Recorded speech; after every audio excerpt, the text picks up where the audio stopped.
এই জন্য আমি মাঝখান দিয়ে গিয়া মূল কথায় আপনার কাছে আনছি।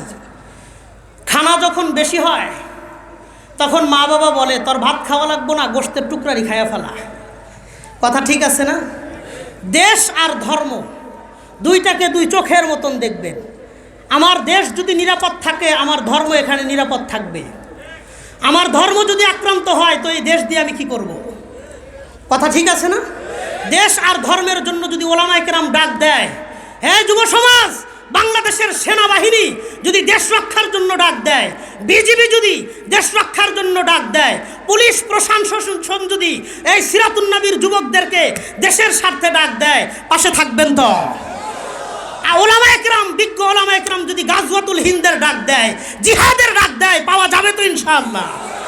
দেশ আর ধর্মের জন্য নিজের জীবনকে উৎসর্গ করবেন, এই নিয়ত কার কার আছে? দেশ আর ধর্মের জন্য দুইটা হাত আল্লাহরে দেখায় দেন, পাওয়া যাবেনি? যুবক ভাইরা, পাওয়া যাবেনি? আল্লাহ আমাদের শাহাদতের জন্য কবুল করেন, বলেন আমিন। আমি বড়দেরকে বসায় রেখে কথা বলি না। মকবুল হুসাইন হাফিজাহুল্লাহ হুজুর অনেক সুন্দর কথা বলতেছিলেন, এই জন্য আমার উঠতেই লেট হয়েছে। আমার 10টায় শেষ করার কথা, আমি বসতে 10টা বাজছে। এই জন্য খুব মূল কথা বললাম, দেশ ধর্ম দুই চোখের মতন। তা আমার দেশের দিকে হাত বাড়াইলে ওর হাত কেটে ফেলা হবে, আমার ধর্মের দিকে চোখ তাকাইলে ওর চোখ তুলে নেওয়া হবে। রাজি আছেন নি ইনশাআল্লাহ? আমার বড় ভাই নোমান কাসিমি হাফিজাহুল্লাহ কথা বলবেন। হজরতকে বসায় রেখে 2-4 মিনিট কথা হয়ে গেছে, এই জন্য আন্তরিকভাবে দুঃখিত। দোয়া চাই। আসসালামু আলাইকুম ওয়া রাহমাতুল্লাহ।